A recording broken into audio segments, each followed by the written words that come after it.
Let's start with Alexa Bliss because there's a lot of big news stories to talk about, and I think this is the most hyped one. Now, obviously, we go back to Monday's Raw, and we thought we saw the Lilly doll. Now, we don't know for sure this is Lilly or not. We've had no confirmation, and we've also had no one saying it's definitely not Lilly either. Now, what's interesting is on things you might have missed on Monday, we did compare this to multiple different things to see if it was something else. We couldn't find out what else it was, so we do assume it could be Lilly. Now, if this is the Lilly doll, that would obviously be a teaser for the return to WWE of Alexa Bliss. And what's most notable why this is news is we've heard from Alexa Bliss since the Lilly doll was on screen, simply posting onto Twitter the word boo with the ghost emoji. Now, that doesn't seem that prominent except for the fact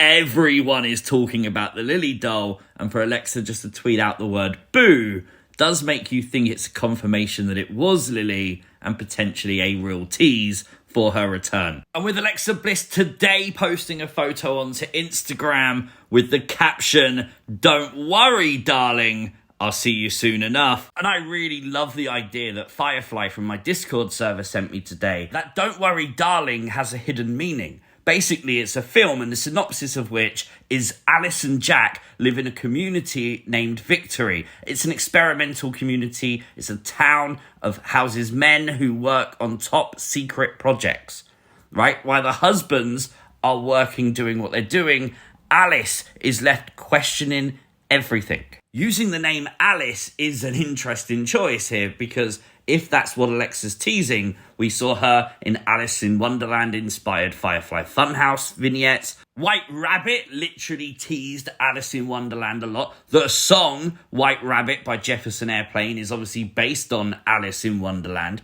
So a lot of people at the time during White Rabbit believed that could have been hinting that Alice was Alexa Bliss. And if she's teasing Alice in this way, surely that's got to mean something. Although today, there has been a report from PW Insider that states Alexa's not expected back in WWE until after Christmas. We have heard that many times before in these situations, and a lot of times, it's WWE sort of dampening expectations so you don't see it coming. And it is always possible they are just laying out little Easter eggs, little breadcrumbs that build over time, and eventually, whenever it is that Alexa returns, they start to mean something more monumental. Now on to the Wyatt Sicks news, because there's a lot of that as well. Brand new to WWE Shop is a new series of t-shirts. First of all, this Uncle Howdy design is pretty cool. This one, obviously the photo of the Wyatt Sicks with "Let Us In" on the left. My personal favourite from this group, though. Look at this. This is awesome. The Wyatt Sicks, the animated pictures of them. I think this looks absolutely brilliant. I've got to buy that for sure. Now, on Raw this week, we got a QR code, and the QR code was so detailed. We tried to cover a lot of it on Monday's things you might have missed, but there was a few things we didn't get time to really explore. Like when you work out all of the locations of the coordinates shown, you end up with all the locations, and you can then work out the words "I hear you" .EVP. Very interesting when you work out that EVP likely refers to electronic voice phenomenon. It's one of those things that makes you go again, okay, we're talking about Bo, once again hearing the words of the Red, hearing the words of Bray Wyatt. Undoubtedly the biggest news story of the day, the Vince McMahon, Mr McMahon documentary on Netflix. As a YouTuber, this is the side of YouTube I hate, because I don't want to talk about this, is the honest truth. This is disgusting. Vince McMahon was buried during this documentary. I even put a tweet out saying that this documentary not only acted as a burial of Vince McMahon, but they pissed on his headstone as well. Rightfully so. But so many of you have asked my thoughts and for a review of this that I wanted to give my quick initial thoughts on it. Now, you do learn a lot about the history of WrestleMania. Famous moments like the curtain call and of course the war with WCW. And I do think a lot of it's very insightful hearing a lot of it from the mind and the mouth of Vince McMahon, because this is something that we've never had before. However, when it comes to like new allegations, as the Netflix show states, Vince McMahon cancelled his final interviews for this series. I don't feel like there's anything we learnt from this. If you've already done the research, if you've watched things like Dark Side of the Ring and stuff like that, there's nothing new in this documentary.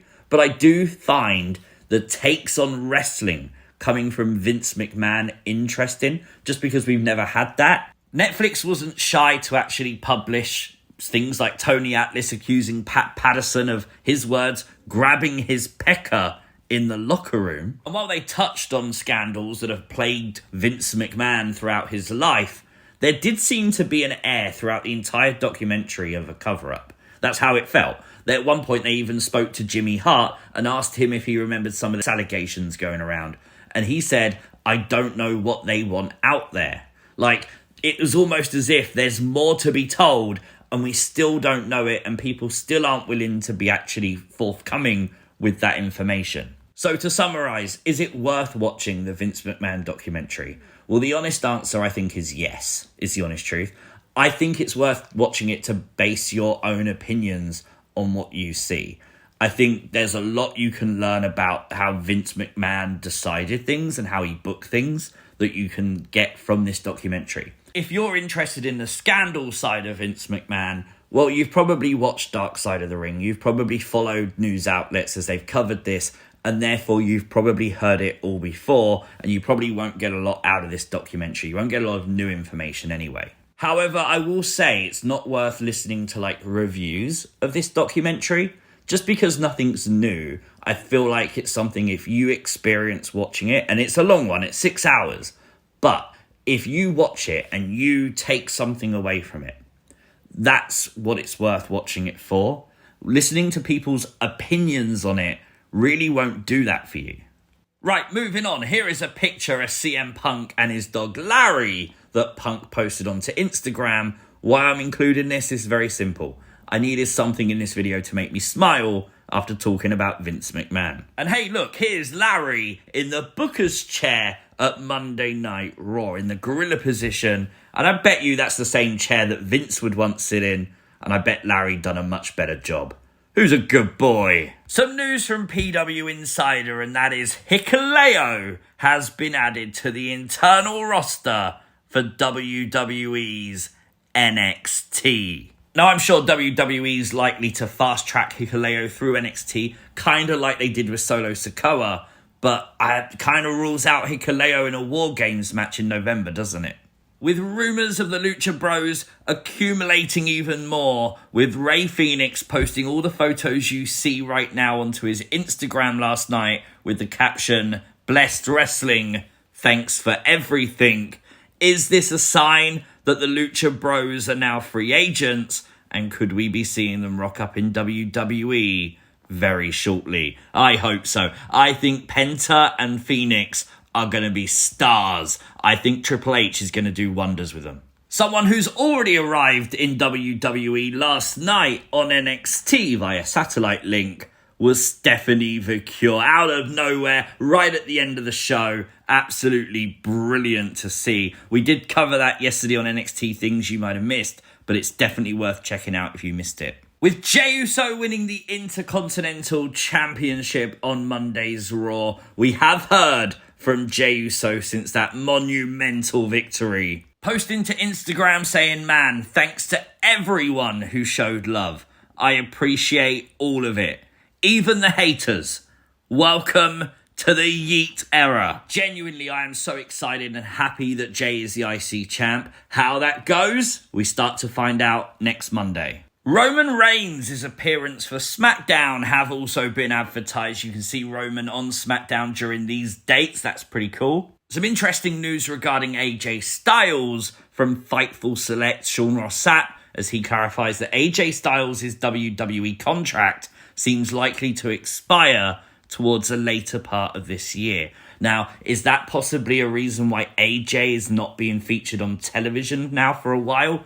Potentially. Here's some cool news. WWE 2K24 in October will be a free-to-download game as part of your PlayStation Plus monthly subscription membership. That's really cool. So if you haven't got the game yet, but you have got PlayStation Plus, you can download it completely for free. How cool is that? I love that. And obviously 2K24 continues to innovate with the DLCs. One recent one just come out. Honestly, best time to get it. But there is your WWE news updates. Let me know all your thoughts in the comments section down below, as you always do. Don't forget, you can follow me over on Twitter at CWrestlingUK. Subscribe to the channel if you are new. Like the video, share the video, and I will catch you as always next time. Peace!